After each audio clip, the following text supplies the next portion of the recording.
Hi, I'm glad you're here. A little fun today about a new turntable that, even 6 months after my review published, I'm still daydreaming about. I could have said jonesing or even obsessing.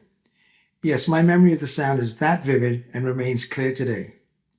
The Rega Naia is Rega Engineering's latest and greatest turntable, retailing for £12,000, including cartridge.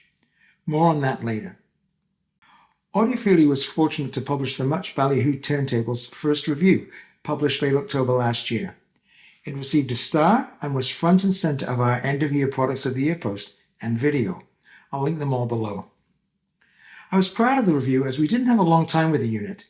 The table had already been sold unheard. The hype about the Rega Naia was very strong. Let me take you back a little. Some time ago, I wrote a post about my 10 favorite loudspeakers. You won't find it. After 30 years publishing Audiophilia, I'd heard a few, and some were stuck in my memory. Hey, I remember great live performances I've attended, the dates, the repertoire, the hall, the conductor, musicians, etc. I even remember a few, very few, of my own shows.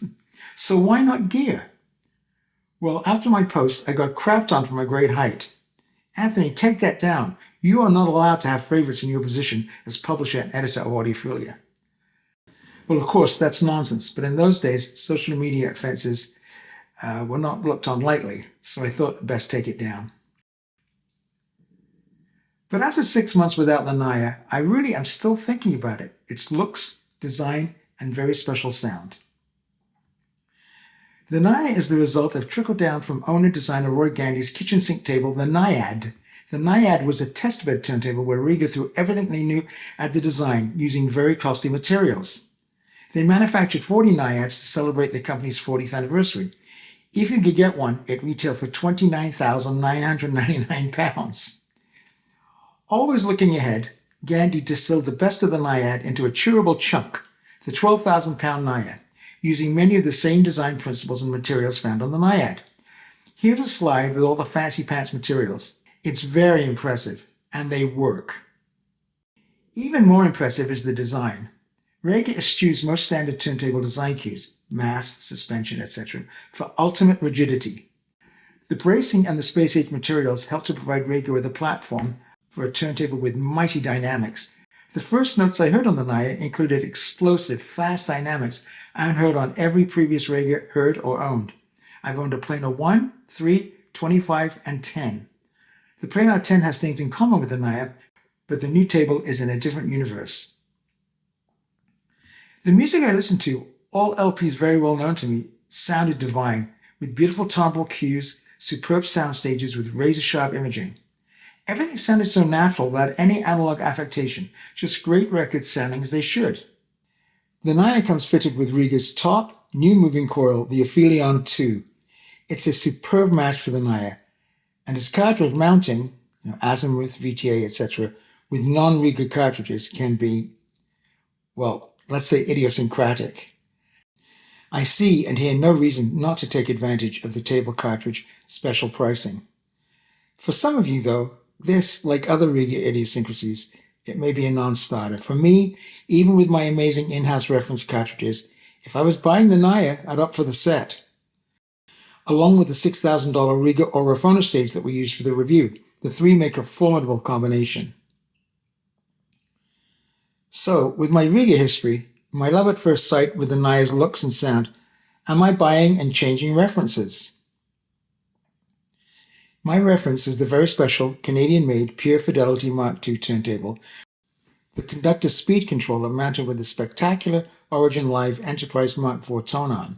Mounted on the Origin Live is my reference Phasemation PP2000 moving coil phono cartridge, and amplified by my reference Phasemation EA350 phono amplifier with an Ikeda IST201 step-up transformer that's in for review. All told about 50k Canadian. So not a fair fight against the cheaper British team. But as the Naia certainly can play with the Canadians and Japanese, it has been a longer than usual decision.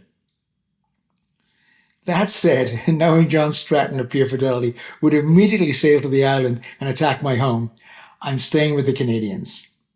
Let me explain my reasoning. You can read my thoughts about all my references at Audiophilia. They have great synergy and produce spectacular sound. The Naia, for all its wonderful oral and visual attributes, does have a few Rega isms that don't make it busy reviewer friendly. Attached cables, unique Rega cartridge mounting, felt mat, no record weights, etc. I review different Phono cables, lots of different cartridges, and although I like Rega's felt mats, I like to use record weights. So in the end, not for me. But the Naia is so good, it was a much closer fought battle than I imagined before the review. I'd like to thank my friends Arthur Kuth of Rega Canada and Austin Mayo of Atlas here in Victoria for facilitating the review. It was a lot of fun and an honor to listen to. The good news for those thinking of buying a Naia, I think the first rush in FOMO has died down slightly, and you should be able to order one. If you, like the Victoria client whose Naia I reviewed, you may buy it unheard. The reviews have been uniformly wonderful. Roy Gandy and the Rega team have set a new standard for Rega turntables. This Audiophilia Star product and a 2023 Audiophilia Product of the Year is a super energetic recommendation from me. Thanks for watching and see you in the next video.